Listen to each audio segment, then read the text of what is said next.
Kami ada di hadirat-Mu. Kami haus akan Engkau. Kami merindukan Engkau ya Tuhan.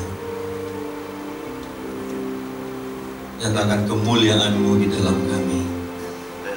Kuatkan kami melewati setiap musim yang Tuhan izinkan untuk kami lalui, sehingga kami tidak hanya terpaku kepada mujizat, tapi kami membangun strong relationship with God. Dan kami tetap bertumbuh di setiap musim, karena kami tahu kuasa-Mu terlebih besar untuk menolong kami semua. Berkati setiap jemaat-Mu yang hadir pada hari ini. Ada banyak hal yang mereka hadapi hari-hari ini, tetapi satu hal kami tahu pasti, Tuhan tidak akan membiarkan kami berjalan sendiri. Ada kasih sayang-Mu, ada pertolongan-Mu yang tidak akan pernah berakhir. Urapi juga hamba-Mu yang terbatas ini. Malam ini kami minta iluminasi roh, penerangan roh yang secukupnya, supaya dengan terang yang dari Engkau, kami bisa memahami Alkitab yang tertulis ini sesuai dengan kehendak Bapa di surga. Kami diamkan segala suara-suara apapun, dan kami mau fokus sama kuasa Tuhan, sehingga tidak ada satupun intimidasi apapun yang mau mengganggu pemberitaan firman ini. Sekali lagi kami minta urapan di mulut bibir hamba-Mu, kuduskan, sucikan, supaya layak untuk menyampaikan kebenaran-Mu pada hari ini. Terpujilah nama-Mu Bapa. Semua kita yang siap terima firman katakan amin. Silakan duduk Bapak Ibu Saudara sekalian. Shalom. Kok kurang semangat ya? Shalom. Saya lihat 2000 orang ini. Ya, perkenalkan, nama saya Pendeta Monang Siahaan. Ya, kalau sudah ada pamnya Siahaan, itu bukan dari Cungkong, itu orang Medan, orang Batak saya. Jadi puji Tuhan, saya punya istri seorang poluan. Hari ini Kanit Lantas di Polsek Gubeng dekat. Jadi kalau saudara sering dirajia di situ, berarti itu istri saya komandannya. Kanit Lantas yang di kebun bibit itu Pak, di daerah Ngagel, itu wilayahnya. Mudah-mudahan jemaat di sini tidak berurusan dengan dia lah, hanya karena gara-gara helm. Tapi kalau gara-gara helm juga, telepon saya aja, nanti saya bereskan semua. Ada amin ini ya. Ya, kami dikaruniai 2 putri, 1 putra. Kami tinggal di Warung Sidoarjo. Dan hari-hari ini ya, kami sedang merintis sebuah pelayanan di Surabaya Prayer Center. Saya rindu dapat visi dari Tuhan mendirikan sebuah rumah doa yang nyaman di pusat kota. Nanti akan membidani EOZ, Extraordinary Church. Jadi kita mau berencana mendirikan sebuah pelayanan khusus orang-orang autis, gereja untuk orang-orang autis dan orang-orang yang mengalami retardasi mental. Mungkin yang pertama di Surabaya nanti. Jadi kalau ingat saya, itu dalam doa ya. Karena beberapa waktu yang lalu ada seseorang yang mempersembahkan pokoknya untuk dipakai untuk menjadi cikal bakal dari pelayanan ini. Ya, saya bergerak di situ beberapa waktu ini, dan saya percaya kita akan selalu semangat untuk melayani Tuhan. Yang setuju katakan amin. Amin. Ya, mari saling dukung dalam doa. Saya doakan persekutuan di depan ini terus maju. Saudara juga bantu doa, karena hari ini memang banyak pergumulan di rumah tangga. Jadi kalau ada banyak hal yang terjadi di rumah tangga, ya kalau rumah doa di Prigen kan jauh, jadi bisa ada yang nyaman tanpa melihat internonis gereja. Jadi setiap kali bisa datang di sana. Ada rumah singgah, ada tempat konseling. Kita sedang gagas, dan kita sudah buat sebuah yayasan namanya Anugerah Kalvari. Jadi sudah bergerak. Rencana kita awal tahun ini ada pembagian 1000 hadiah buat untuk anak-anak autis yang akan diadakan di Sanggila dalam waktu dekat Desember ini. Doakan ya, saudara kalau mau terlibat juga boleh datang ke rumah doa. Tempatnya masih sedang direnovasi, Fronteo tempatnya di 4 lantai. Sudah ada logo di situ, menjadi cikal bakal pelayanan kita ke depan. Jangan bosan-bosan berdoa dengan kami ya. Amin. Kalau saudara bilang amin, saudara tidak berdoa saudara berdosa. Tak tanggung jawab saya. Nah, malam hari ini saya tertarik untuk menyampaikan firman Tuhan dari Kejadian pasal 32 ayat 22 sampai dengan ayat yang ke-32. Mari sama-sama kita baca firman Tuhan ini ya. Yang bawa kitab suci yang belum dapat juga lihat ke depan, kita baca bersuara. Malam ini yang tidak baca bersuara berdosa. Ada ayatnya. Mari baca bersama-sama ya. Kejadian pasal 32 ayat 22 sampai ayat 32. Nah, malam hari ini saya secara spesifik berdoa buat Bapak Ibu Saudara sekalian, karena kita tidak melulu masalah urapan, masalah berkat, tapi butuh juga sebuah pengajaran yang sungguh-sungguh boleh menguatkan kita dan memahami apa sesungguhnya yang tercantum dalam kitab suci ini. Semua jemaat pasti senang berkat. Siapa yang mau diberkati? Coba angkat tangannya dulu kanan. Yang mau diberkati? Semua ya. Hanya orang gila yang tidak mau berkat. Yang mau berkatnya double, angkat tangannya dua-dua. Saya juga mau. Mau ya double ya? Kalau double itu double porsi. Ya. Kita baca bersama-sama. Kejadian pasal yang ke-32 ayat yang ke-22 sampai dengan ayat yang ke-32. 2, 3 ya. Pada malam itu Yakub bangun dan ia membawa kedua istrinya, kedua budaknya perempuan dan ke-11 anaknya, dan menyeberang di tempat penyeberangan sungai Yabok. Sesudah ia menyeberangkan mereka, ia menyeberangkan juga segala miliknya. 24. Lalu tinggallah Yakub seorang diri, dan seorang laki-laki bergulat dengan dia sampai fajar menyingsing. Ketika orang itu melihat bahwa ia tidak dapat mengalahkannya, ia memukul sendi pangkal paha Yakub sehingga sendi pangkal paha itu terpelecok. Ketika ia bergulat dengan orang itu, lalu kata orang itu, biarkanlah aku pergi, karena fajar telah menyingsing. Sahut Yakub, aku tidak akan membiarkan engkau pergi jika engkau tidak memberkati aku. Bertanyalah orang itu kepadanya, siapakah namamu? Sahutnya Yakub. Bertanyalah orang itu kepadanya. Ayat berapa sekarang? 28 ya. Lalu kata orang itu, namamu tidak akan disebut lagi Yakub, tetapi Israel, sebab engkau telah bergumul melawan Allah dan manusia, dan engkau menang.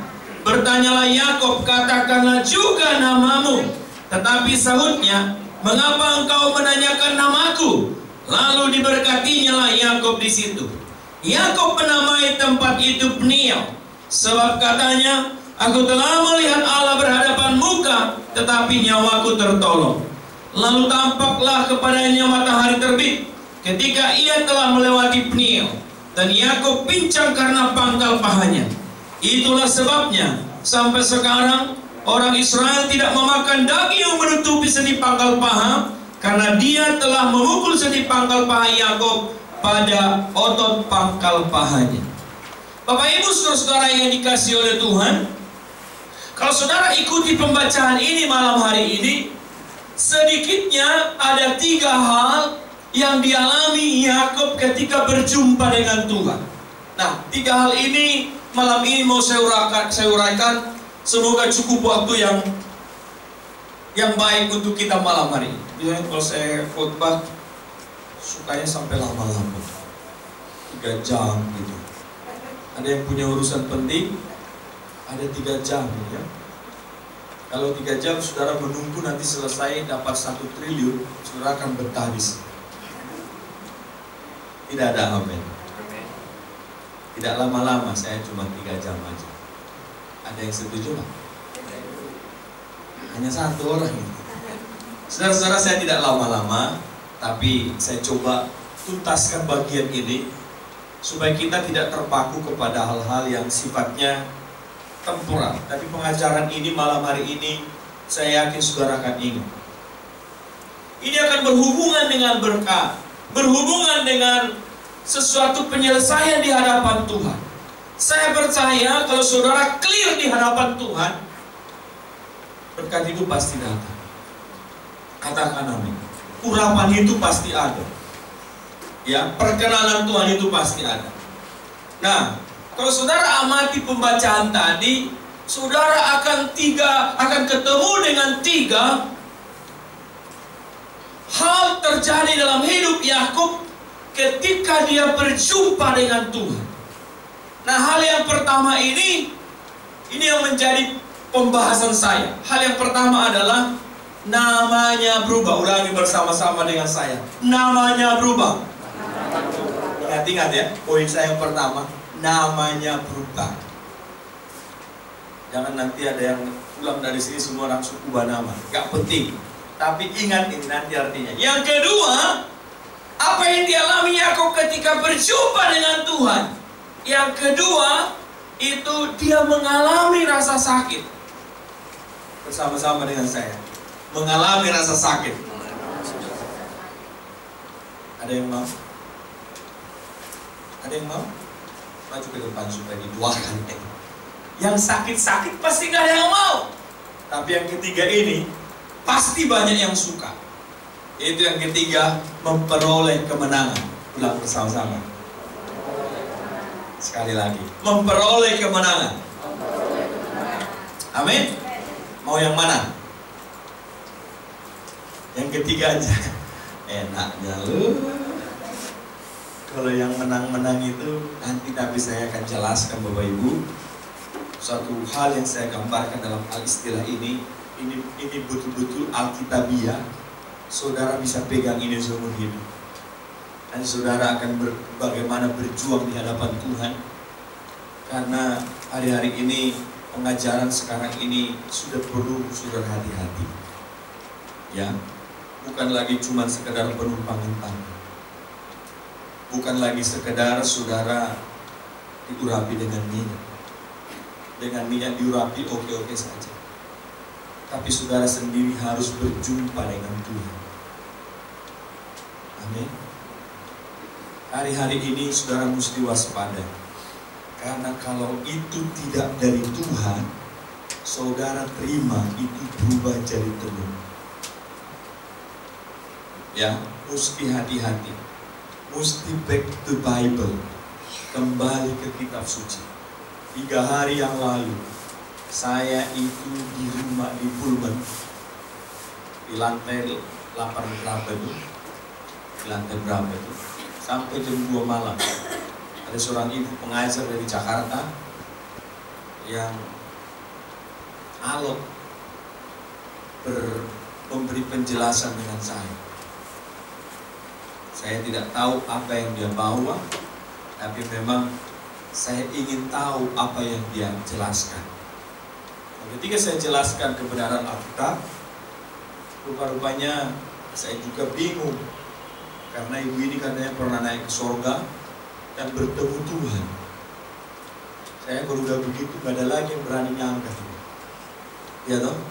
Kalau dia sudah beri ke Tuhan dan Tuhan yang nyuruh dia ngajarkan itu, saya juga bingung. Siapa yang berani Pak? Kalau itu sudah dengan Tuhan sendiri. Ya saya juga bagaimana ya? Tapi saya mulai lemparkan dia. Hanya satu hal. Katanya ngetes orang itu dari Roh Kudus apa enggak.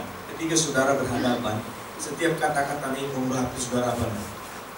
Dan ibu ini ketika mengajar, saya tidak rasakan sesuatu apapun yang mengurapi. Terus yang kedua, setiap dia berkata-kata, hanya satu saya nilai. Dia menonjolkan kesombongan dia sendiri. pelayanan dia ke sana, ke Amerika, kemana begitu ya. Saya pikir kapan Yesus sudah dimuliakan ini. Jadi sampai jam 2 malam pagi. Saya bilang, saya ada pelayanan besok, saya permisi dulu. Jadi ibu itu doakan saya, di dalam doanya itu saya tahu dia gentle sama saya. Tidak apa-apa. Kalau aku pulang dari sana, aku mau kompor.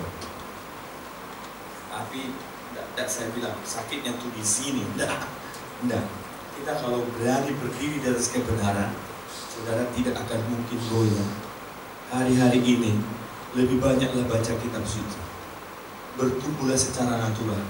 Ya kali-kali didoakan, diurapi bolehlah. Tapi jangan pernah berdasar kepada situ iman. Nanti suatu hari yang dikatakan itu tidak benar, kau bisa goyah. Bertumbuhlah secara normal. Saya selalu bahasakan itu, saudara. Gampang sekali bertumbuh secara normal. Yaitu lagu dan sekolah minggu. Baca kitab suci, doa tiap hari. Gak ada yang lulus sekolah minggu ya? Coba nyanyi dengan saya. 2, 3 ya. Baca kitab suci, doa tiap hari. Malu-malu sama 2, 3 ya. Baca kitab suci, doa tiap hari, doa tiap hari, doa tiap hari. Ya. Baca kitab suci, doa tiap hari kalau mau tumbuh. Ya, kalau mau tumbuh. Lebih tinggi lagi. Kalau mau tumbuh. Baca kitab suci, doa tiap hari kalau mau tumbuh. Coba ngomong sebelah kirimu, tunjuk. 2, 3. Sebelah sana dulu, ngomong deh. Bapak ke saya aja. 2, tunjuk, jangan ada yang gengsi. Kalau itu suami sebelah, ngomong ke dia. Baca kita. Bila perlu tunjukin. 2, 3 ya. Baca kitab suci, doa tiap hari, doa tiap hari, doa tiap hari. Terus. Baca kitab suci, doa tiap hari kalau mau tumbuh. Tunjuk lagi. Kalau mau tumbuh. Iya. Kalau mau. Berdua Bapak, tolong Pak, tunjuk sebelahmu Pak. Baca kitab suci, doa tiap hari kalau mau tumbuh. Sebenarnya sederhana kan? Ya. Sekarang kita nggak mau melakukan itu, maunya yang instan. Saudara, kekristenan itu bukan sekedar agama. Kekristenan is all about relationship. Kalau saudara tidak punya hubungan yang kuat dengan Tuhan, saudara akan mudah diombang-ambing. Amin. Amin. Jadi di persekutuan ini coba ditingkatkan pembacaan kitab suci. Kalau bisa jangan bolong satu dulu. Enggak Pak, aku kan sudah sering ke persekutuan. Boleh. Persekutuan itu cari menu, selingan. Tapi kalau bisa ketat. Billy Graham berkata, apabila seseorang tidak rutin saat teduh, pada usia 10 tahun pengiringannya dengan Tuhan, rohaninya akan sakit. Ya, camkan baik-baik. Maka saudara harus belajar tekuni kitab suci. Sekarang lebih mudah lagi. Saudara boleh bawa handphone kemana-mana. Jangan sampai pesona Instagram, sosial media. Saya hitung-hitung waktunya. Menjawab pertanyaan seseorang itu menghabiskan waktu bermenit-menit. Menit kali menit, akhirnya tersitalah waktunya. Saya tahu di sini tidak ada yang seperti itu. Di luar sana banyak, katakan amin. Nah, yang di luar itu kumpul hari ini di sini.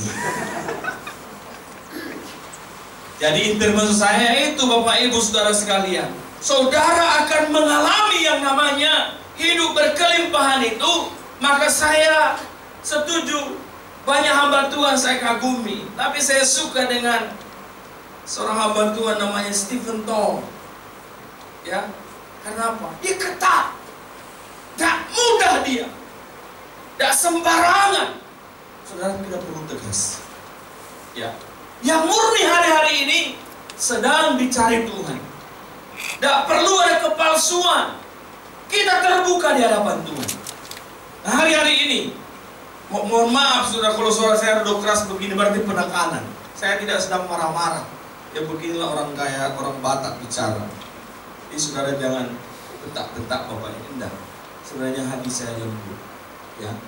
Tapi saudara sadar, penting sekali kutilah di rumah, waktu teduh, di mobil, tadi mana yang available. Mari kita bertumbuh secara natural. Jangan dikarbit, jangan yang instan, jangan yang tiba-tiba. Nah, harus bertumbuh secara normal, secara natural. Nanti saudara akan sehat. Baik, kita akan melihat konteks dari pergumulan ataupun penjabaran dari apa yang saya katakan tadi. Kok bisa setelah Yakub berjumpa dengan Tuhan, dia mengalami yang namanya berubah. Seorang penyair terkenal namanya Shakespeare berkata, "What the meaning of the name?" Apalah arti sebuah nama? Oh, siapa namanya Om? Artinya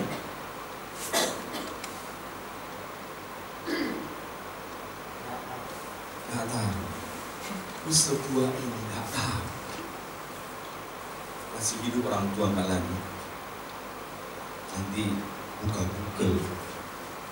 Darmanto itu artinya apa? Om, namanya siapa? Artinya apa? Nggak tahu juga. Sebelahnya namanya siapa? Nggak tahu juga. Nggak apa-apa. Pengertian Mandarin juga nggak apa-apa. Pucetang. Kau artinya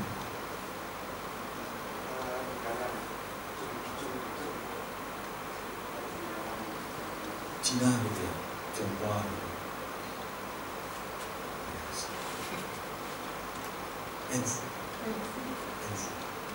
Artinya hambanya namanya siapa, artinya apa? Aduh, Ibu nama Indonesia ini artinya Bo. Kita pulang ini harus buka Google. Bu, namanya siapa, artinya apa? Bu, namanya siapa, artinya apa? Artinya ada tahu juga. Om, kenal. Ibu, namanya siapa?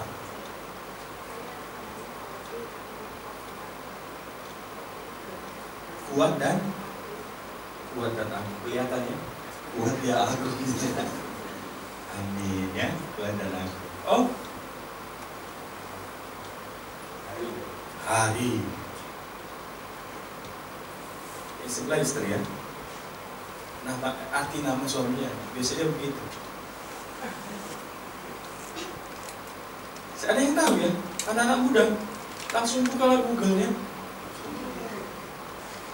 Saudara-saudara, ini Ambon apa Kupang? Kupang. Namanya siapa? Siapa? Artinya manis, memang manis. Hitam manis. Marta artinya. Oh, bro, bagaimana bro? Namanya siapa? Siapa? Artinya? Waduh, itu nama yang terkenal. Yosua Savior, juru selamat, penyelamat.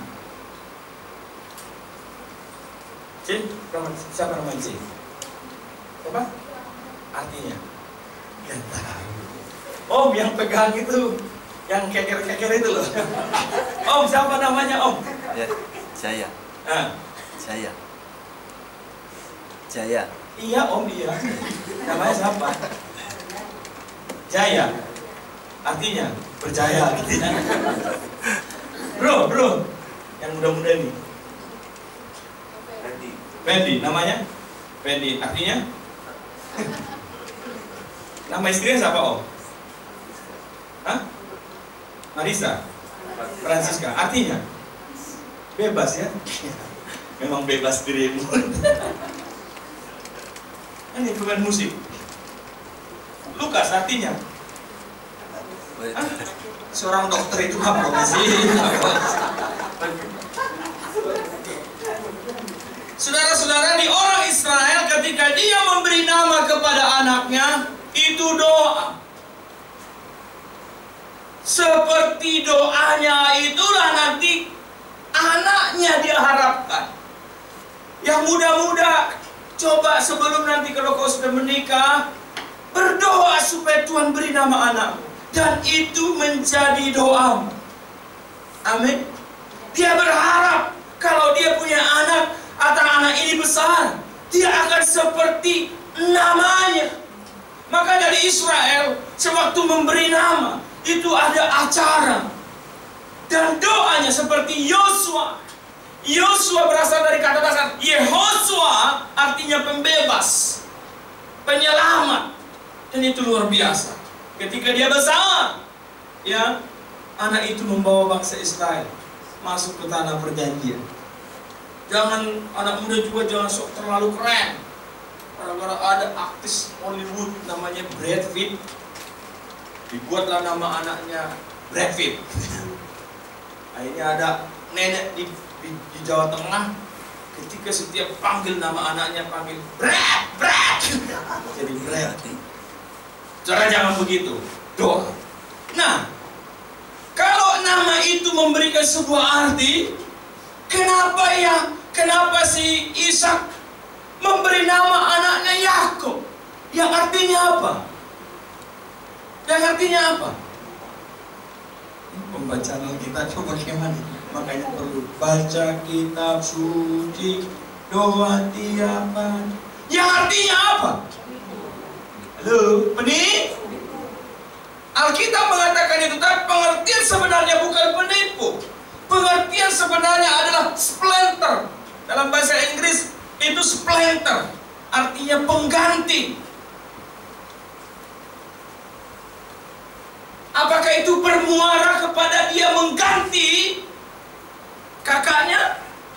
Saudara bisa lihat kisahnya. Tapi kenapa kok muncul dia menjadi penipu? Bukan karena arti namanya sebenarnya, tapi karena apa? Kelakuannya. Papanya ditipu, kokoe ditipu, simpai walat ini, mertuai ditipu. Ini namanya menantu kualat. Hati-hati dengan orang seperti ini. Pinter-pinter pilih mantu ya. Jangan pilih mantu yang suka nipu. Jadi akhirnya jadi namanya itu artinya diartikanlah karena kelakuannya. Dia penipu. Memang luar biasa orang ini. Licin. Tipu sana. Tipu sini. Tipu sana. Lari ke sini. Luar biasa ini. Di tempat ini tidak ada orang seperti ini. Amin. Ada yang mau ngaku maksudnya. Ini luar biasa Bapak Ibu Saudara sekalian. Tapi saudara lihat nanti, ketika Yakub bersumpah dengan Tuhan, tidak ada lagi kasus penipuan. Dia sudah berubah. Sejak pasal 32 sampai pasal-pasal selanjutnya, Yakub bukan lagi Yakub penipu itu, splinter itu, bukan lagi, tapi dia menjadi Israel, pangerannya Tuhan. Inilah makna pertobatan. Jangan saudara sudah lama percaya Tuhan, tapi hidupnya pancet. Tahu pancet? Coba bilang pancet. ada perubahan. Pancet. Artinya apa? Lihat, ketika menggambarkan sebuah pertobatan, jelas sekali kontrasnya. Dari maut kepada hidup, dari gelap ke terang, dari kutuk ke berkat. Itu jelas, Bapak Ibu Saudara sekalian. Jadi kalau ada anak Tuhan, katanya sudah anak Tuhan, tapi masih sama seperti manusia lama, saudara harus berhati-hati dengan orang itu. Dia belum mengalami perjumpaan dengan Tuhan. Karena ketika orang mengalami perjumpaan, itu sungguh-sungguh orang ini setelah dijauh. Saudara, makanya Rasul Paulus memberi pengertian. Kata yang baik untuk kita amati kalau orang itu melihat pertobatan, bukan dari sikap, bukan dari kata-katanya. Setiap kali orang ketemu, Shalom, haleluya, belum tentu. Karena yang dimaksud Paulus adalah bentuk dalam berubah sehingga terpancar keluar. Yang setuju katakan apa? Yang setuju katakan apa? Maka Rasul Paulus seringkali mengambil istilah ini. Dia memakai kata metamorfosa, metamorph dalam bahasa Yunaninya. Itu jelas sekali menunjukkan bahwa di dalam setiap step yang dilewati, he never be the same again. Katakan, we never be the same again. Kita tidak akan pernah sama lagi. Katakan amin. Katakan amin. Saudara-saudara, saya mau menggambarkan ini. Maka kata metamorfosa, yang kalau dalam terjemahan bahasa yang lain, dia memakai kata metanoia. Metanoia artinya sit and make decision. Tidak ada yang masa-masa kita untuk berubah. Lu datang ke hadirat Tuhan, lu datang sendiri. Artinya apa? Sewaktu kau mengambil keputusan untuk berjalan di jalan Tuhan, jangan buru-buru. Tidak ada yang maksa kita, tidak ada yang dorong-dorong, tidak. Engkau bertemu dengan Tuhan, kau lihat sinar kemuliaannya, engkau ambil keputusan, mulai hari ini aku berubah. Katakan amin. Amin.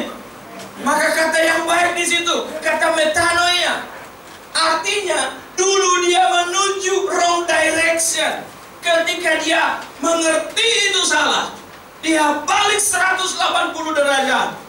Tapi bukan berbaliknya yang penting.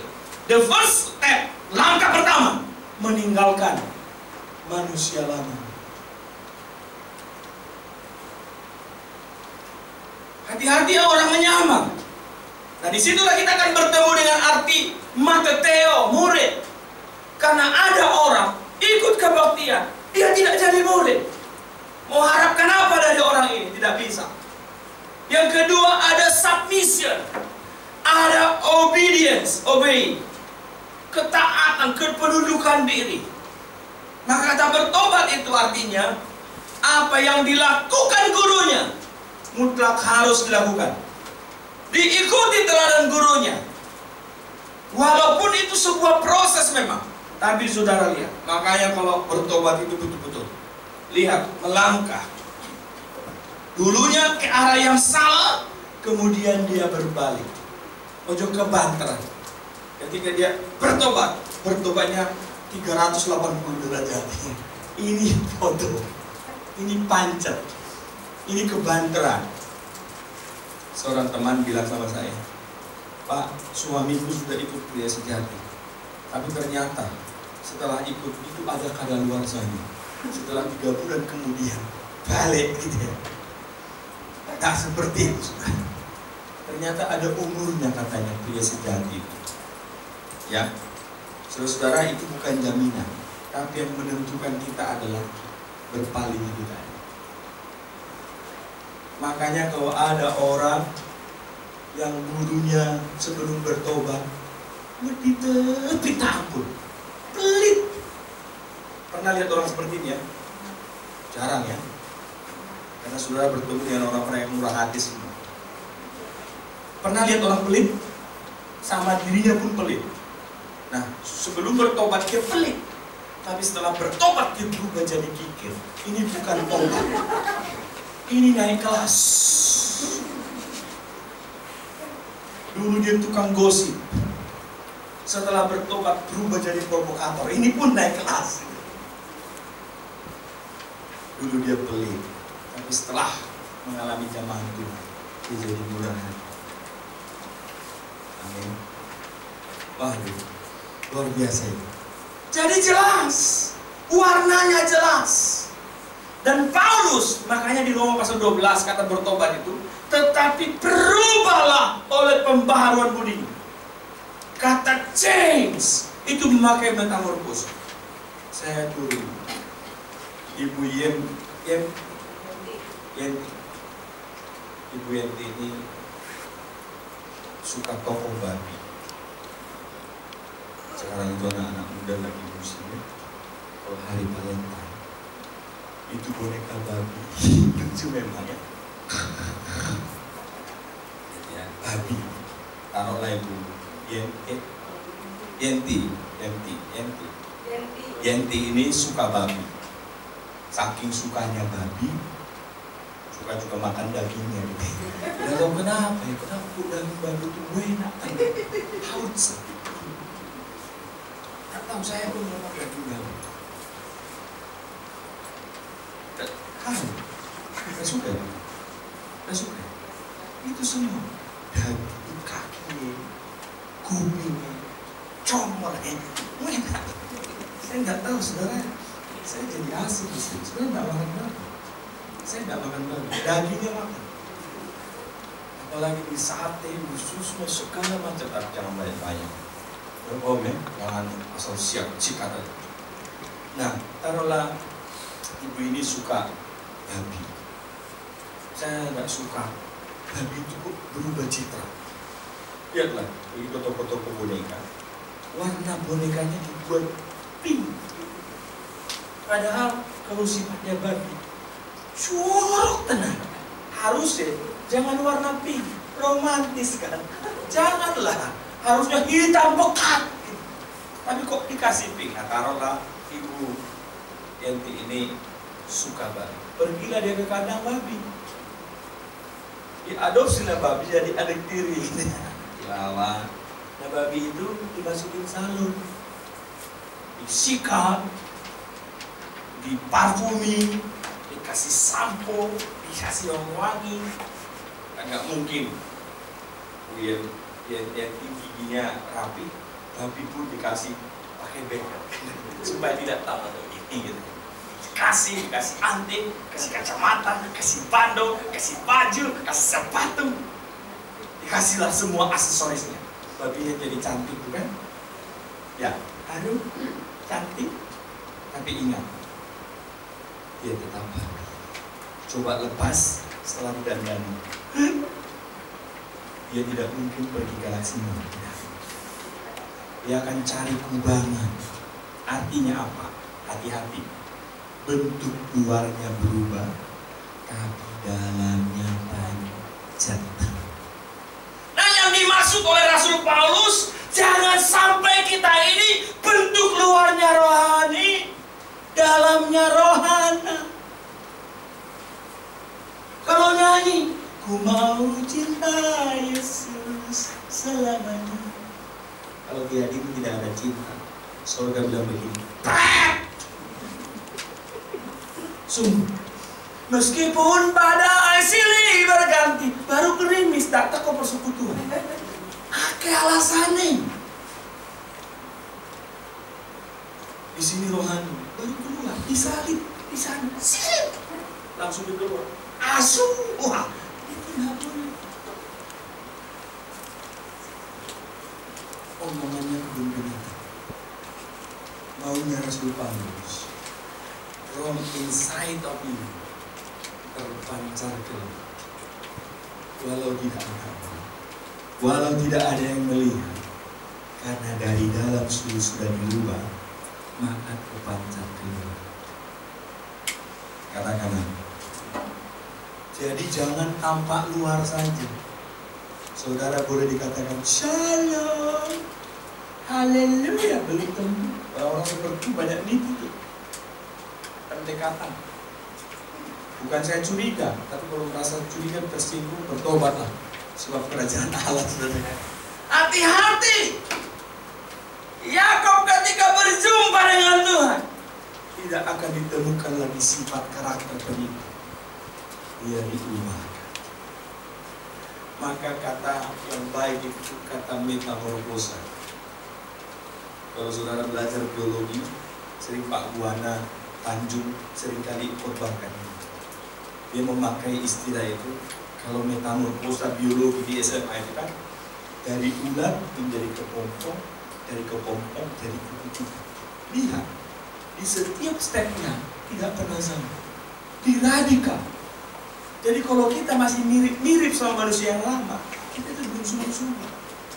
Tapi kalau kita coba harus radikal, betul. Sewaktu-waktu kalau keadaan sifatnya tetap kita dari ulat menjadi kepompong, dari kepompong menjadi kupu-kupu. Ada perubahan yang jelas. Beda mana? Ulat sama kepompong. Beda. Ulat begini-begini, kepompong dia diam dalam sarangnya. Kupu-kupu terbang. Maka saya gambarkan manusia lama itu ulat. Ini ibu-ibu kalau lihat ulat, apalagi ulat. Tapi kalau lihat kupu-kupu, wow. Coba. Ulat, coba. Ulat, itu bukan kalau inya orang Surabaya tuh. Gitu ya. Coba, ulat, kupu-kupu. Wow. Coba, ulat, kupu-kupu. Kalau saya gambarkan ulat itu manusia lama, kupu-kupu itu manusia baru. Coba lihat suami istri, suami. Apa wow. Coba saling pandang-pandangnya. Sesama pelayan. Pemain musik sama worship leader, gitu. Apa wow. Jangan sampai, siapa itu? Tersebut Tuhan di kelapis. Siapa itu? Papaku.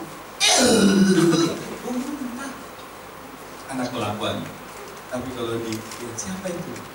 Papaku. Wow. Maka lagu Tuhan ingin ku dapat memancarkan kasih-Mu indah penuh kemurnian. Budi bahasaku dihaluskan Roh-Mu hingga memancarkan keindahan-Mu. Di mana-mana pun kita berada, kalau kita berubah, kita memancarkan sinar kemuliaan. I tell you, it's not about competition. Bukan tanpa pencobaan. Dan itu kan selalu diproses. Tapi jangan sampai kita ini bersama. Kalau ketemu dengan rohani, kita rohani. Tetaplah kita berkumpul terus sampai kita to be like Jesus every day, every month, every year. Setiap minggu, setiap hari. Kadang-kadang. Jadi kalau saudara katakan saudara sudah berjumpa dengan Tuhan, saudara harus sebuah lagu lama. Bersinar, itulah kehendak Yesus. Bersinar, aku bersinar terus. Amin. Walaupun kau tidak terlalu kaya, walaupun kau tidak terlalu punya, walaupun kau wanita biasa-biasa saja, bapak-bapak yang tidak terlalu berpengaruh, tapi kalau di hadapan Tuhan kau berubah, itu akan mempunyai dampak dan pengaruh ke rumah tanggamu, ke suami, istri, bahkan ke gereja. Tapi kalau hari-hari ini kita tidak tanggung-tanggung berubahnya, orang mana bilang kita bukannya panas, bukannya dingin, kita itu lau-lau, tidak panas, tidak dingin. Tuhan bilang orang seperti ini akan suatu hari dimuntahkan. Ada amin? Saudara jangan curiga menganggap bahwa saya musuh. Tenang, aku ada di pihak. Mari kita sama-sama, suami istri, kita bertanya. Apakah saya sudah berubah? Atau kita mulai ikut arus? Amin. Yakub ketika berjumpa dengan Tuhan, namanya diubahkan. Saya rindu yang hadir pada malam hari ini. Seberapa kita yang hadir, kita juga sudah rindu. Amin. Amin. Amin.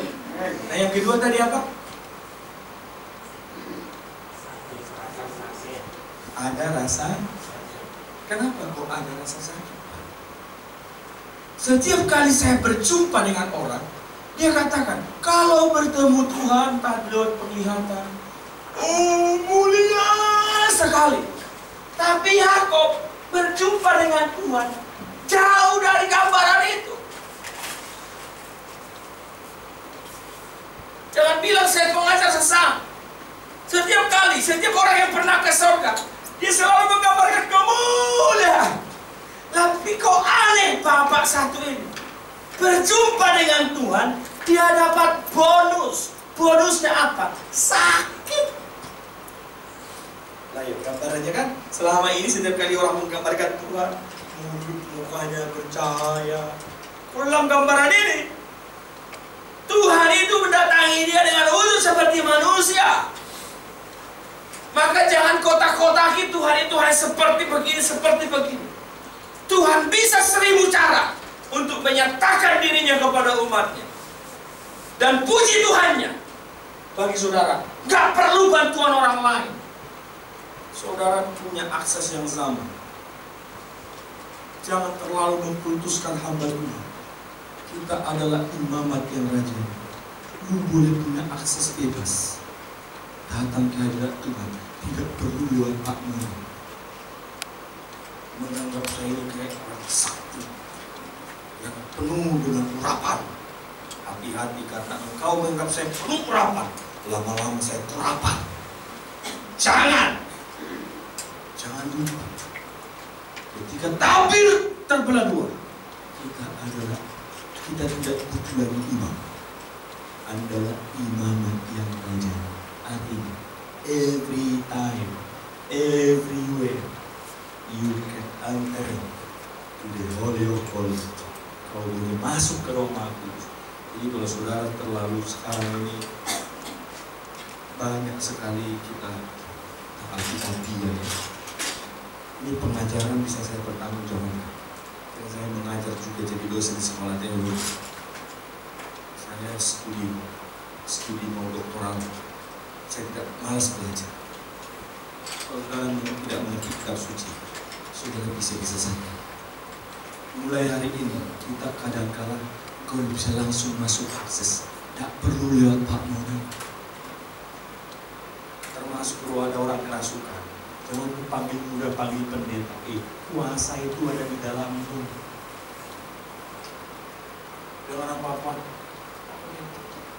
diam sedikit, panggil Pak Pendeta. Ayo, kita sama loh. Amin. Bukan berarti saudara nggak percaya sama Pak Pendeta. Saya mau dipercaya. Tapi hari ini, jangan sampai kita ada pengajaran-pengajaran seolah-olah dia sakti, itu punya ini, itu punya ini. Tuhan pakai siapapun. Amin. Tuhan bisa pakai siapapun. Nah, hari ini kita bertemu dengan sebuah kebenaran. Yakub berjumpa dengan Tuhan. Tuhan beri dia rasa sakit. Nah, pertanyaannya adalah, kok rasa sakit? Ingat ceritanya. Sekian puluh tahun yang lalu, Esau itu marah sama Yakub. Tahu kenapa dia marah?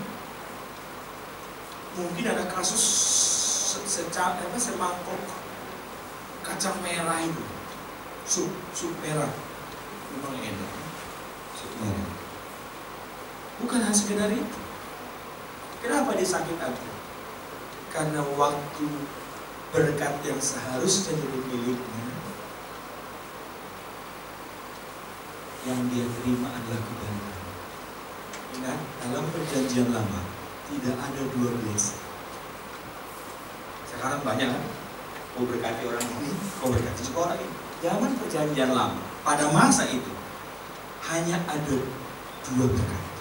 Yang pertama berkat ini, dan selanjutnya yang nomor 2 adalah kebalikannya. Kenapa itu penting? Karena kalau ada dua berkat, kalau ada dua perjanjian begitu, atau garis berkatnya, ada dua juru selamat nanti. Itu penting, saudara harus mengerti itu. Maka Esau sakit hati ketika suatu hari bapaknya Yakub memberkati, ketika bapaknya Ishak memberkati Yakub dengan berkat yang seharusnya untuk Esau. Esau marah. Kenapa? Kalau dia berkati Yakub begini, diberkatilah ladang di mana engkau tinggal, maka berkat kebalikannya.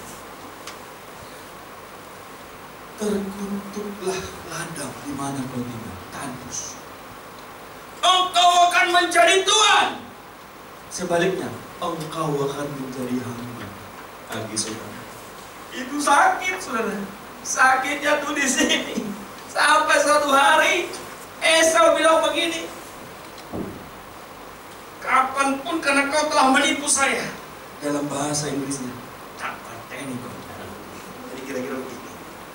Ya ulus pedangnya. Kenapa? Hanya dengan matinya orang ini berkat itu bagi. Maka begitu marahnya Esau sehingga dia katakan, sebelum saya bunuh kamu tidak akan pernah saya berhenti kejar kamu. Ini dendam kesumat. Maka yang ditakutkan Yakub itu begitu. Kenapa dia takut bertemu dengan Esau? Karena dia kenal kokohnya. Kalau dia bilang tapateni kamu, akan terjadi. Maka malam itu Tuhan itu lihat, Tuhan mau kita menyelesaikan masalah. Kalau tidak Anda selesaikan, Tuhan akan balik sejarah, akan Anda selesaikan. Karena Tuhan Allah itu Allah yang tuntas, tidak perlu separuh-separuh. Nah, Tuhan itu tidak mau ada persoalan di balik, apalagi hubungannya dengan covenant, perjanjian. Diputar sejarah. Yakub dibawa kembali menyelesaikan masalah yang belum tuntas dengan Esau. Kalau itu tidak selesai sampai hari ini, ada dualisme dalam perjanjian. Maka dibalik sejarah, saudara jangan main-main dengan cara kerjanya Tuhan. Anda tahu untuk menggenapi Yesaya pasal 7:14, Mika 5 ayat 1, Tuhan buat sensus pertama supaya orang-orang itu kembali ke leluhurnya. Dan disitulah Yesaya pasal 7 digenapi di Matius pasal 1 ayat 21. 700 tahun kemudian, 500 tahun diberitahu tempatnya. Makanya kalau Tuhan yang beracara, mungkin hari ini belum terjadi, tapi Tuhan tidak akan pernah lama. Katakan amin. Amin. Jadi diputar baliknya itu, tiba-tiba dia berjumpa. Satu hari lihat, apa arti makanan sakit? Bayangkan, Yakub ini mau berjumpa dengan Esau, kan pasti takut. Takut kenapa? Pasti dibunuh. Lah, sudah ketemu Tuhan, bukannya dibuat lebih kuat kokoh kakinya seperti kaki rusak, malah dibuat sakit. Sakit jatuh sampai hampir lumpuh. Seorang teman saya, seorang dokter ahli saraf, saya pernah melihat ulasannya. Ternyata Yakub itu ditokok, itu sudah di pangkal pahit. Rupanya di bawah kemaluannya laki-laki itu ada yang namanya saraf motorik. Kalau itu ditotok seperti itu hampir lumpuh. Bayangin, Yakub sudah bersiap-siap lari. Kalau dipateni, mau dibunuh, kok Tuhan buat itu gak iso jalan, hampir nyaris gak iso jalan.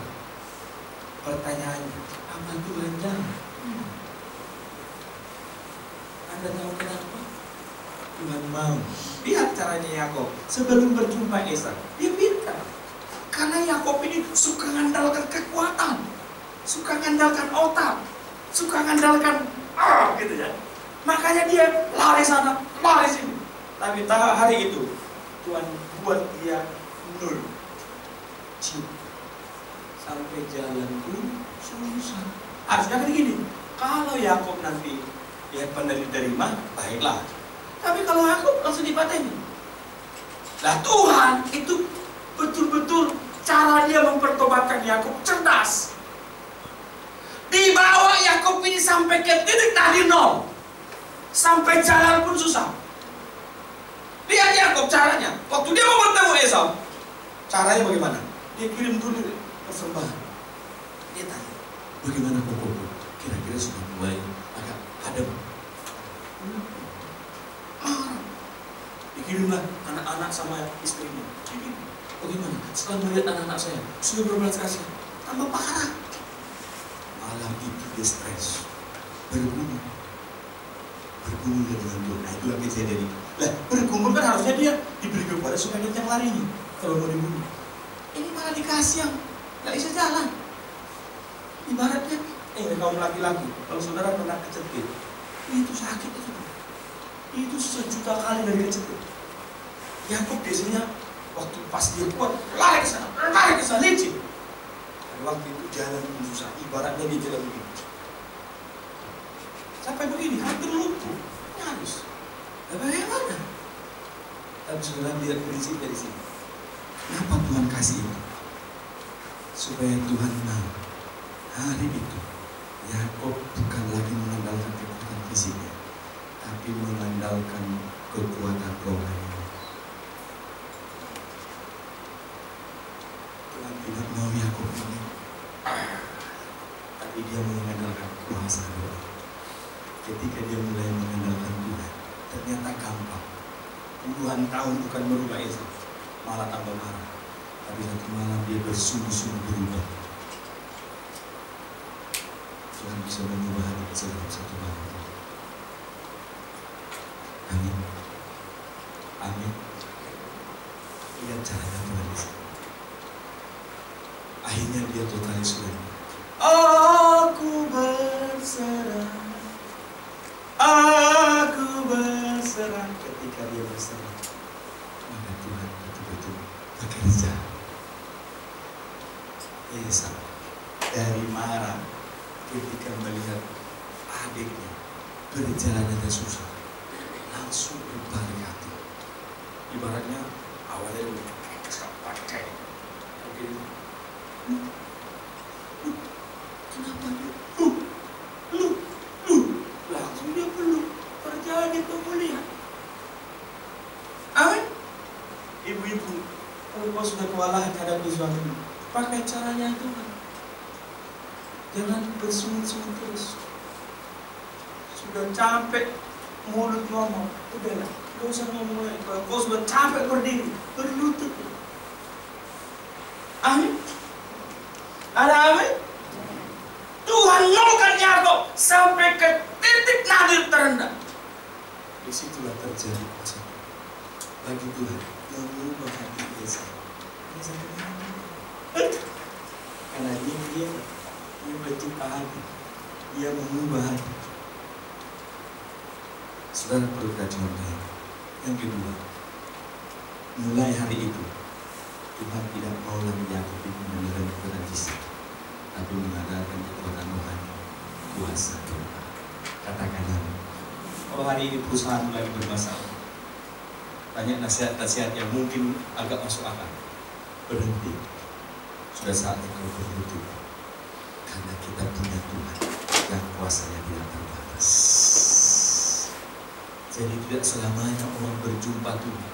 Wow, extraordinary. Kadang-kadang Tuhan juga bisa kasih rasa sakit. Karena lewat rasa sakit itu, engkau merendahkan hati dan engkau mengakui otoritas Tuhan yang tak terbatas. Beri kemuliaan buat Tuhan. Yang terakhir, jadi tadi namanya berubah, yang kedua ada rasa sakit, yang ketiga memperoleh kemenangan. Ya, saya coba dulu. Pak, boleh maju ke depan. Umur berapa? 50. Saya 43. Aceh 10 tahun. Pernah latihan bela diri? Enggak ya? Ini pelatih karate. Jujur. Umur berapa? 53. Berat badan? 100. Ini kelas berat, ini kelas bantam. Kira-kira kalau kami dia polos, gak punya latihan apa-apa, kalau kami taruh, Pak, kalau kami Kak Rohani, ini sebuah coklat. Kalau kami, ibu jangan takut ya. Karena apa? Karena kami pelatih, karena kami bela diri ini. Di tubuh Bapak ini ada banyak kelemahan. Ada banyak kelemahan. Jadi kalau kami pukul, karena apa? Kami dilatih untuk memukul sisi-sisi lemahnya. Jadi kalau Bapak ini tidak punya teknik bela diri ataupun ilmu kanuragan gitu ya, ilmu menghilang atau ilmunya sunggokong gitu ya, kalau dia nggak punya, apa lagi? Kenapa? Karena di bagian Bapak ini ada kelemahan. Minimal kalau saya itu mulai dari kepala sampai kaki berbicara ada 10. Kalau itu saya pukul, bisa dia UGD, bisa cukup kembang kuning, biasa. Ibu jangan khawatir, ini pendeta, dulu pendekar, sekarang pendeta. Nah, kalau saya tanya, jujur Ibu Yenti, kalau saya bertarung sama dia, Ibu pegang. Yang muda ya, nasional Pak, jangan marah Pak sama Ibu itu, bukan dia menghina Bapak, karena memang dari segi kelas beda. Bapak saya pelatih karate, dia orang biasa. Kami tarung, Pak. Kira-kira menurut saya, kok bisa?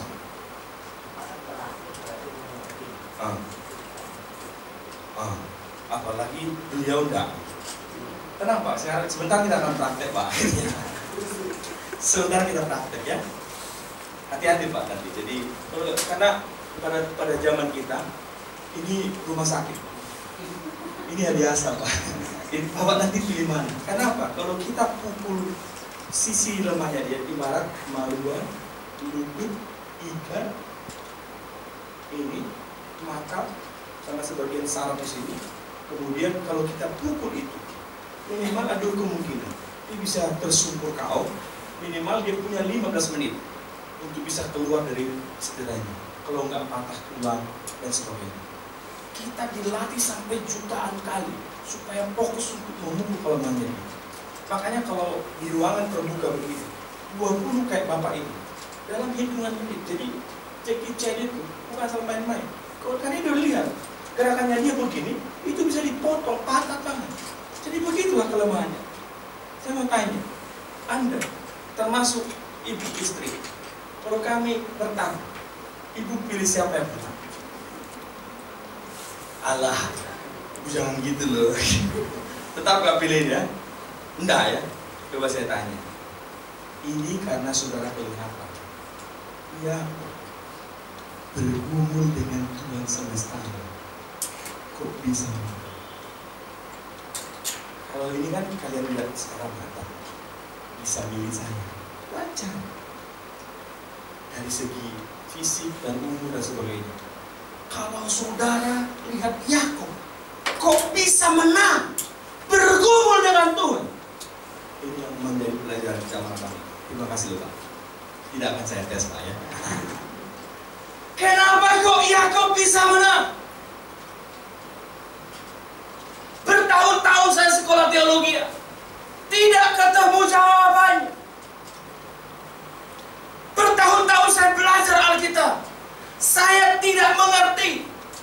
Manusia bisa bergumul dengan Allah, harusnya kan Allah menang. Tapi ini kok Yakub menang. Ini rahasia saya pahami. Dan saya bergumul. Ini kok bisa menang? Utusan Allah pun itu merupakan representative of kingdom of God. Dia suruhan Allah, tidak mungkin disuruh Allah yang tanggung-tanggung. Lah kok bisa Yakub menang? Saya bergumul bertahun-tahun dengan bela diri saya pikir kan bergulat. Artinya dia banting Yakub banting lagi, karena Yakub ini kan kuda-kudanya kuat. Dia banting lagi. Saya tertipu dengan ilmu bela diri saya yang lama bergumul ini. Anda tahu, ketika saya masuk ke konteksnya, ternyata Yakub tidak mengandalkan kekuatan fisik.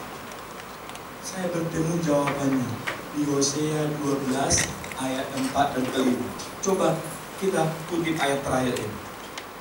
Hosea pasal 12 ayat 4 dan 5. 4 atasnya. Kita baca bersama-sama. Di dalam kandungan ia menipu saudaranya, dan dalam kegagahannya ia bergumul dengan Allah. 5. Ia bergumul dengan malaikat dan menang. Ia menangis dan memohon belas kasihannya. Ternyata senjatanya itu menangis dan minta belas kasihan. Saya langsung KO sebelum bertanding. Ternyata senjatanya Yakub. Dia ngerti bagaimana membuat belas kasihan Tuhan itu.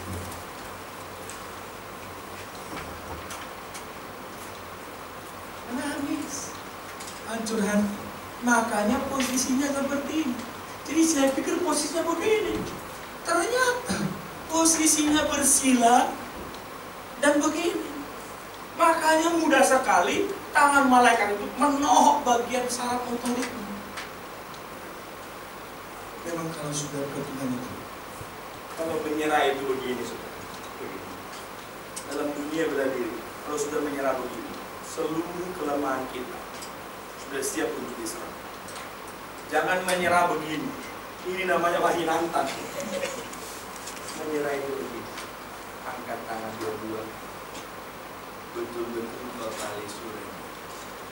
Menangis dan minta belas kasihan.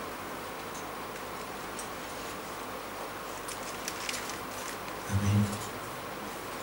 Tidak punya metode lain. Dari kasusnya Yakub bertobat sungguh-sungguh, berubah. Yang kedua, menerima konsekuensi dari apa yang pernah dilakukan. Yang ketiga, menyerah total dan meminta belas kasihan Tuhan. Nanti hatinya Tuhan gak tahan. Amin. Apa masalah di pekerjaanmu hari ini? Jangan main-main. Ya, mengerti. Makanya saudara, kalau sudah tiada dalam kondisi seperti itu, sudah tidak ada lagi jalan, sudah lari ke hadirat Tuhan.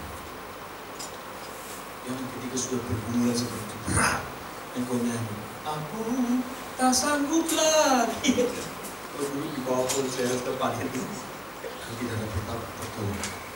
Tapi ketika engkau mengalami pergumulan, engkau memberikan pujian. Ku tahu Bapa peliharaku, tiada. Ketika aku dalam kesesatan, aku berseru pada Yesus. Ku berteriak mohon pertolongan, terdengarlah suaraku di bait. Amin. Amin. Saudara, aku lagi dua masalah hari ini.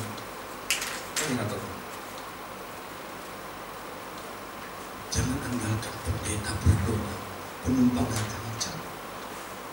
Kau evaluasi, engkau berdoa, sungguh-sungguh alami perubahan total. Saya yakin tidak akan pernah terlambat pertolongan. Yakub memperoleh kemenangan hanya dengan senjata, bukan mengandalkan kekuatan. Tapi dia betul-betul dia menangis hancur hati. Dan itu dialami Daud, dialami Yusuf, dialami Musa, dialami tokoh-tokoh perjanjian. Tuhan hanya bisa didekati dengan penyesalan total surrender. Percayalah, kalau terjadi pertobatan sungguh-sungguh, pasti terjadi pemulihan.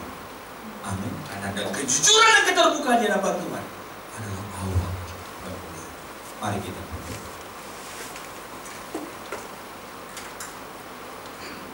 Mari bangkit berdiri.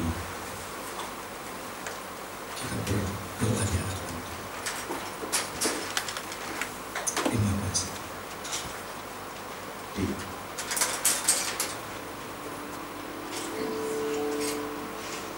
kasih. Ini hatiku menyembahmu, tulus dan kagum padamu Yesus. Ini hatiku tak sempurna, campur tanganmu dalam hidupku. Sekali lagi dari awal, ini hatiku. Ini hatiku ternyembahmu, tulus dan kagum padamu Yesus. Ini hatiku tak sempurna, perlu campur tanganmu dalam Angkat tanganmu. Hatiku, hatiku mengasihimu. hatiku, Hatiku mengasihimu.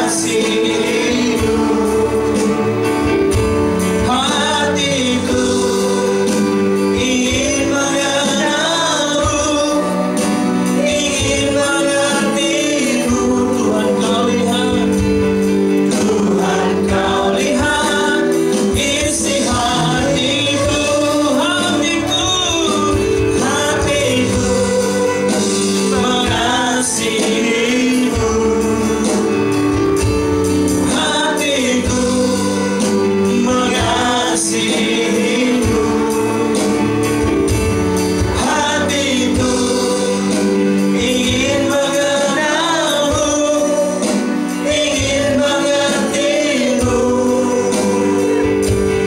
Tuhan kau lihat isi hatiku. mari angkat tangan, mulai menyembah. Yang bisa bahasa roh, berbahasa roh di hadapan. Pengajaran ini tidak meleset Bapak Ibu. Saya memberi warna dalam pengajaran kekristenan, supaya saudara melihat banyak hal dalam kekayaan kasih karunia Tuhan. Ketika engkau berdoa, tidak hanya jawaban doa yang baik-baik saja yang Tuhan sediakan. Tuhan mengerti bagaimana untuk membuat kamu harus tunduk dan tersungkur di kaki Tuhan. Jangan cari yang gampang-gampang saja. Jangan cari yang biasa-biasa saja. Yakob, he never be the same again. Dia mengalami perjumpaan dengan Tuhan. Dia mengalami rasa sakit karena memang konsekuensi dari apa yang dia berbuat. Dia juga mengalami kemenangan. Maka tepatlah firman Tuhan, kita lebih dari pemenang, bahkan lebih daripada orang-orang yang menang. Bukan cuma sekedar menang, tapi lebih dari pemenang. Saya tidak tahu apa pergumulanmu hari ini, tapi pengajaran ini bisa kau praktekkan dimanapun. Hari-hari ini orang tidak mau lagi bersungguh-sungguh menerima apapun dari Tuhan yang memulihkan. Kita seperti terlena oleh zaman ini. Kita tidak dibobokkan dan sekedar berkat, anugerah, pemulihan dan sebagainya. Tapi hari ini, kalau kita melihat drama pergumulan Yakob ini, betullah Tuhan itu tidak main-main dengan dosa, tidak main-main dengan keseriusan, dan Dia setia sama perjanjiannya. Hari ini apa yang kau alami, apa yang kau sedang gumuli, mungkin usahamu sedang dalam persoalan rumah tangga, ada hal yang kau rindukan terjadi. Jawabannya mudah saja. Kalau kau bersungguh-sungguh berdoa, sungguh-sungguh mau berubah, dan kau sungguh-sungguh mau seturut dengan kehendak Tuhan. Ketika Dia hajar engkau dengan caranya, kau tidak memberontak, bahkan engkau taat, dan kau izinkan Tuhan membentuk hatimu, membentuk karaktermu, membentuk integritasmu, dan engkau akan dipulihkan Tuhan. Kira mahata saka lalaba, kita kamana mahata saya, orang hada yana sika. Yang berdoa, yang saudara-saudara yang rindu, ingin sesuatu terjadi breakthrough dalam kerohanianmu.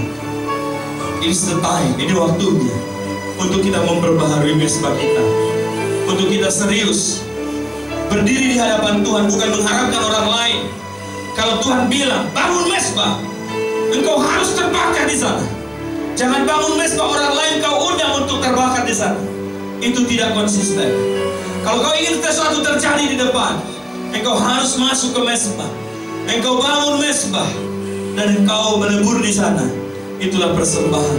Mau lihat sesuatu terjadi, anugerah yang lebih di tempat ini. Mau lihat sesuatu terjadi yang extraordinary, mari para pengurus, engkau boleh bergumul di hadapan Tuhan. Engkau hadapi Tuhan dengan caranya.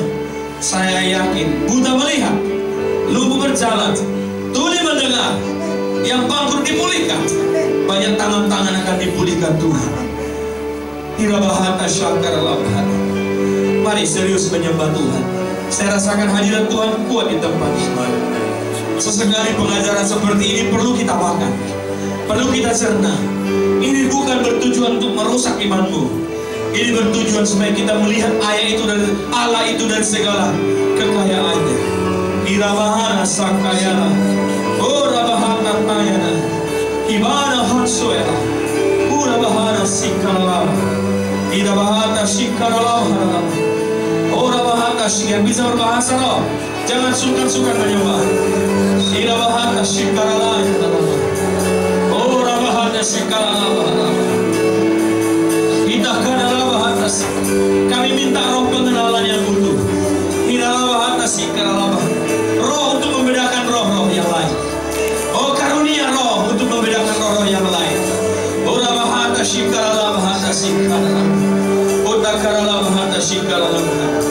Saya mengundang suami istri yang paling belakang berdua. Boleh maju ke depan. Saya mau berdoa buat kalian berdua. Kita karala bahata sikarala. Ora bahata sikarala. Kita kamahana sikarala. Dukung doa. Kita karala bahata sikarala. Berdiri di depan. Saya mau berdoa buat Bapak Ibu saudara sekalian. Kita karala bahata sikarala. Angkat kedua tangan. Kita karala bahata sikarala.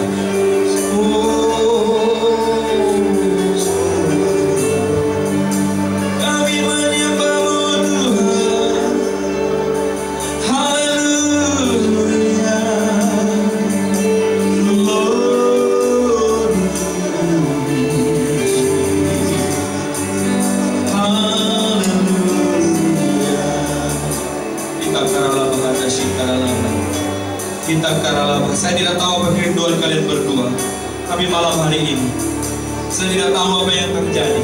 Tapi sejak saya berdiri tadi di mimbar ini, saya lihat tangan kuasa Tuhan ada di atas kalian berdua.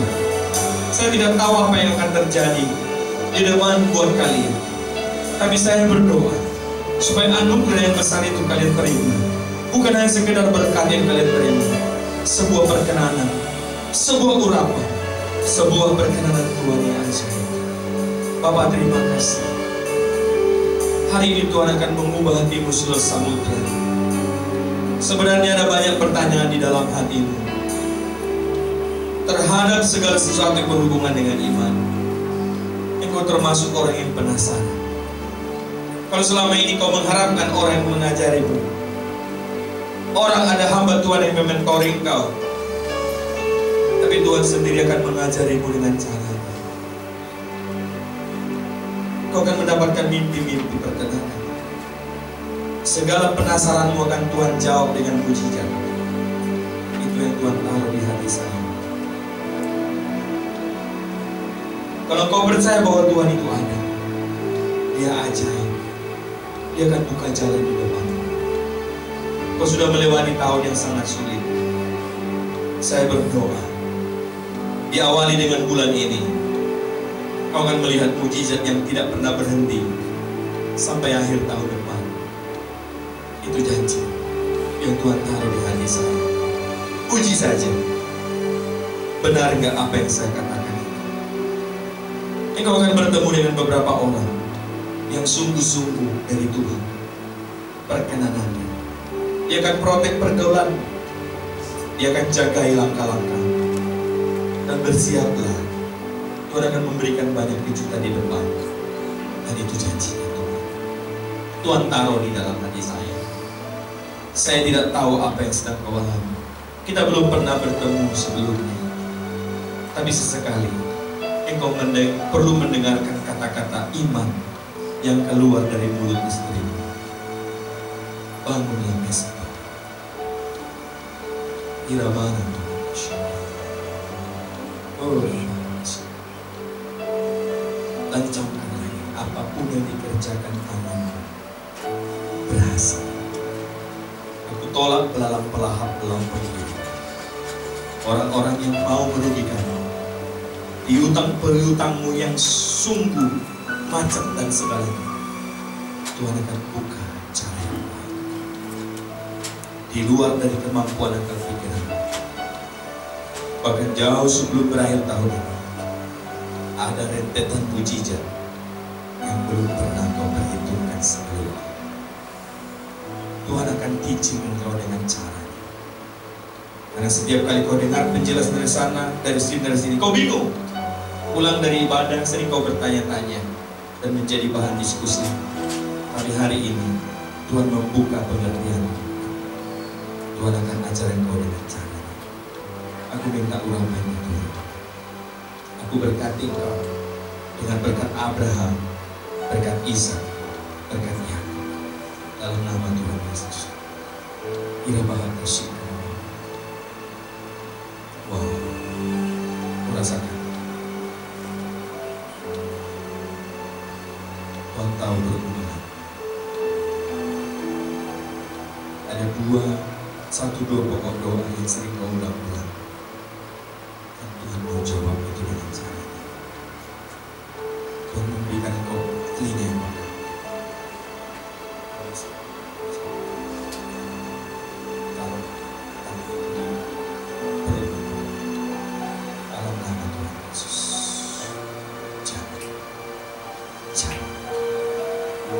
Saya tidak tahu apa yang kau kerjakan. Terjadi. Joyful heart. Joyful heart. Release in the name of Jesus. Fresh anointing. Come from heaven to you. Create. Kau akan meng-create sesuatu yang tidak mungkin. Dan itu akan terjadi. Aku berdoa, setiap beban-beban doamu yang sering terulang-ulang tahun-tahun ini, kau akan melihat revival di keluarga, bangunan rohani di your big family. Kau akan jalan, ada perisai, ada perlindungan, ada api yang tak henti-henti padam. Demikian doa-doamu akan diurapi dalam nama Tuhan Yesus. Pulanglah, bergandeng tangan beserta suamimu. Kalian akan melihat kemuliaan. Kalian akan berjalan dari mujizat ke mujizat. Dan itu akan berkenan Tuhan. Silakan dulu. Terima kasih Tuhan. Dalam nama Tuhan. Semua berdoa. Dalam nama Tuhan Yesus. Ira bahata syukur. Izinkan saya ada waktu sedikit untuk berdoa. Dalam nama Tuhan Yesus. Jangan. Tubuhmu adalah baik Allah. Jangan kotori.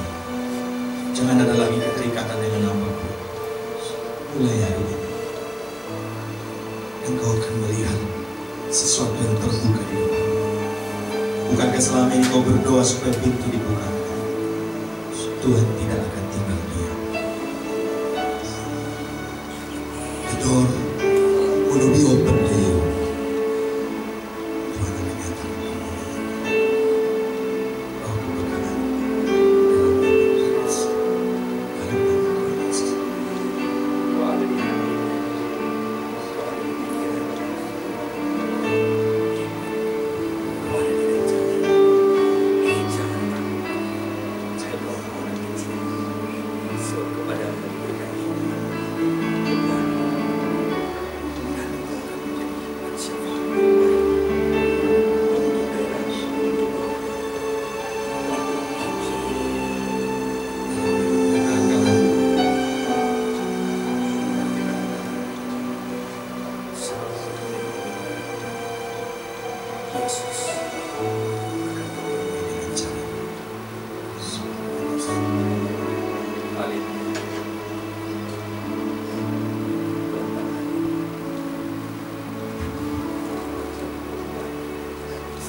Saudara percaya,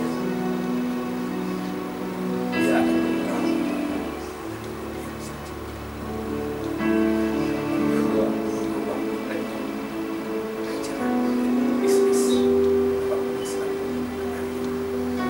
Tuhan tinggal mengutus. You can see the glory of the Lord come upon you. In the name of Jesus. Terima kasih. Haleluya. Boleh berkata. Boleh berkata.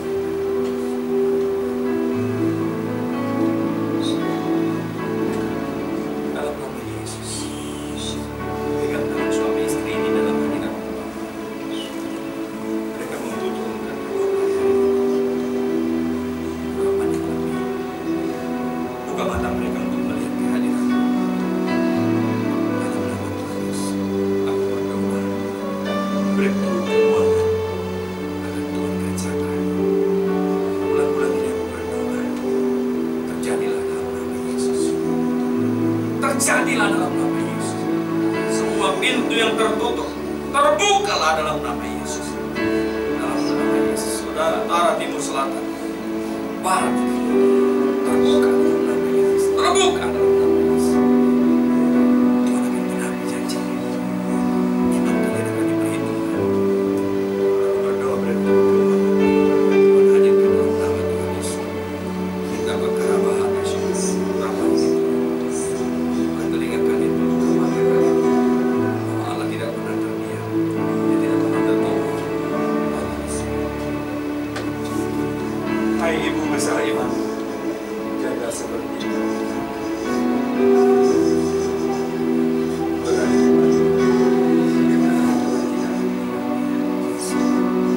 Aku jawab kata-kata intimidasi yang dalam nama Tuhan Yesus keluar. Semua yang tidak baik, yang tidak berkenan, yang kau dengar hari ini, kuasanya Tuhan akan berjalan. Tidak usah dibalas. Tuhan akan ubah untuk jadi berkat. Tuhan akan ubah. Nama Tuhan Yesus sama. Tuhan akan lawan. Tuhan akan membela. Kira bahasa syikar.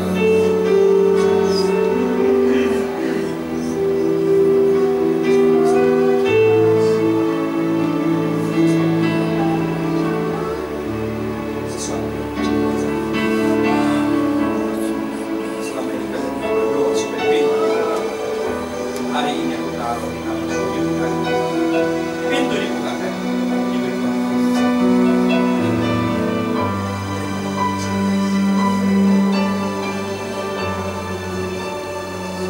Sebelum berakhir,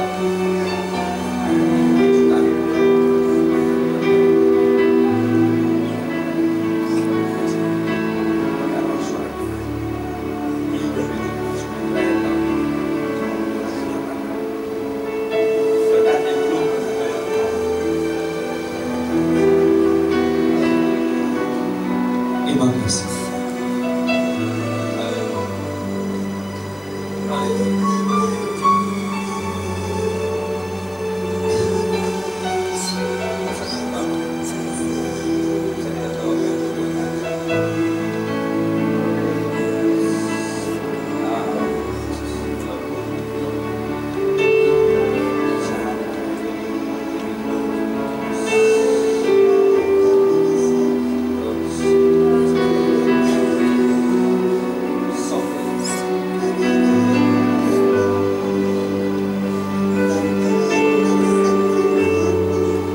semua kira-kira yang menghalangi dia melihat kuasa.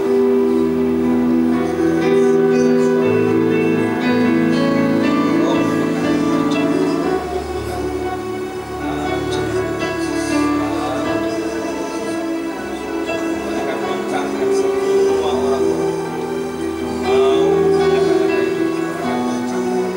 Hadir dalam nama Tuhan Yesus. Dalam nama Tuhan kuasa. Setiap kali kau berkuasa, angkat tangan. Saya tidak tahu siapa ini orang, tapi saya melihat seorang pria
pihakmu, siapa yang jadi lawan?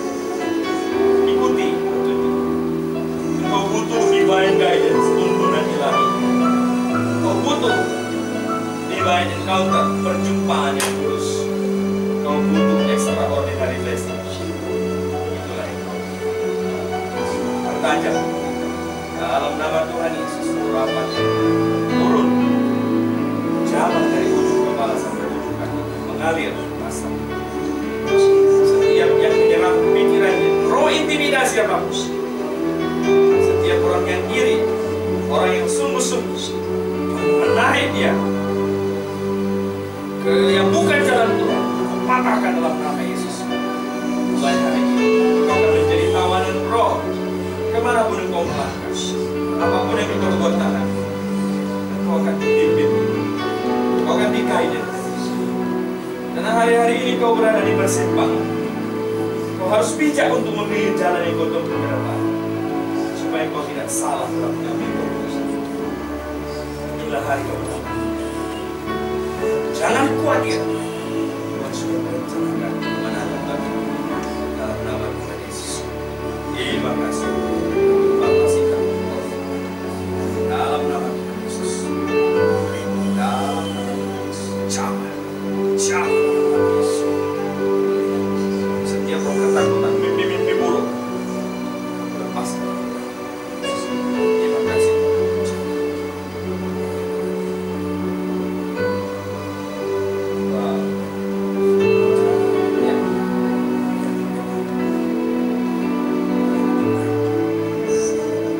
Mazmur 23 akan digenapi dalam hidup.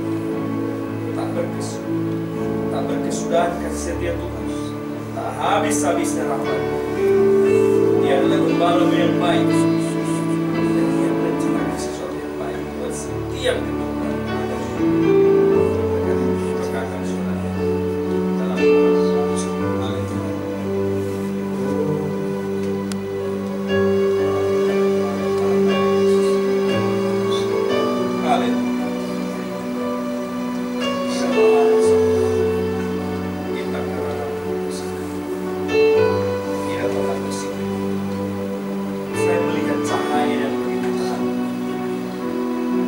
dalam Anda menyinari jalan.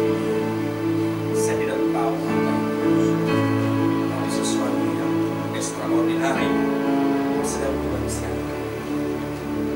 Tidak bahkan dasar. Kau akan melihat apa yang Tuhan lakukan. Kau akan punya karunia untuk membedakan roh. Kau akan semakin peka dengan apa yang menjadi perkenanan. Hari ini, carilah perkenanan Tuhan, bukan perkenanan manusia. Pujian manusia akan lapuk karena waktu, tapi pujian kepada Tuhan dalam nama Yesus. Saya hamba Tuhan, saya mengharap iman yang manis, karunia wanita.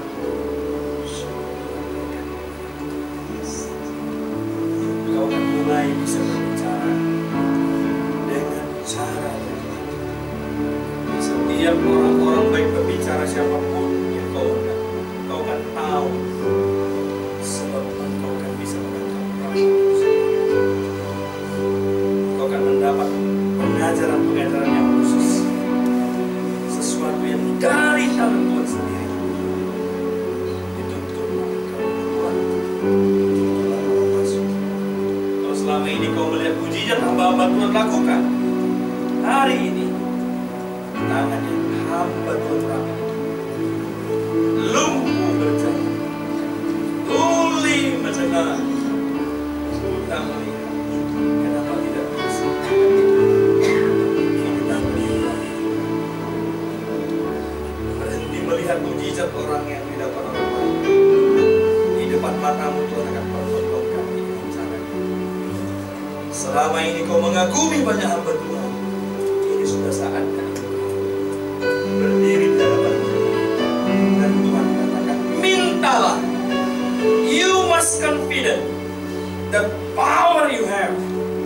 Kau harus confident dengan kuasa yang kau punya.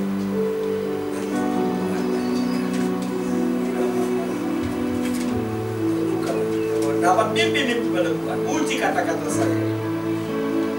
Suatu hari, di hari yang berkenan itu, di depan mata ada 3 pertanyaan Tuhan kepada Petrus. Pertama sekali Tuhan tanya, Petrus, apakah kau mengasihi aku? Petrus jawab, ya. Sampai 3 kali. Apa yang dimaksud Petrus lain dengan maksud Tuhan. Dikira Petrus hanya kasih yang biasa, padahal agama kasih yang tidak menuntut balas. Dari dengan kata gembala domba.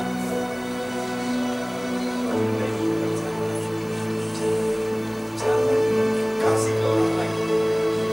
Ini adalah medanmu. Ini mandatmu. Lihat sesuatu yang belum pernah terjadi.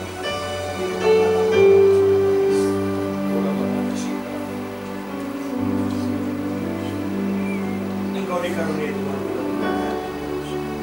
dari ketidak diri kau.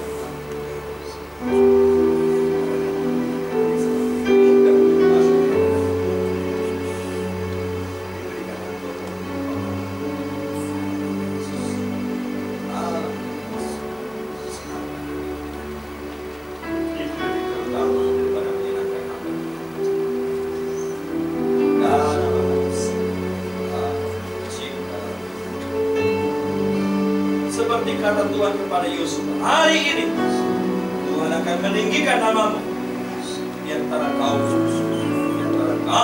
besar. Engkau bukan kelas menengah, engkau bukan orang-orang biasa, engkau VIP di hadapan Tuhan. Engkau sudah VIP.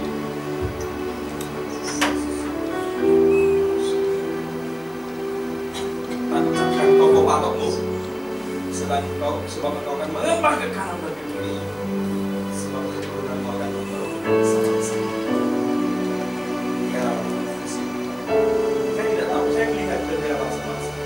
Saya melihat lebih dari 7 bendera bangsa-bangsa. Saya tidak tahu apa ini. Yang dalam Yesus. Yang dalam Yesus.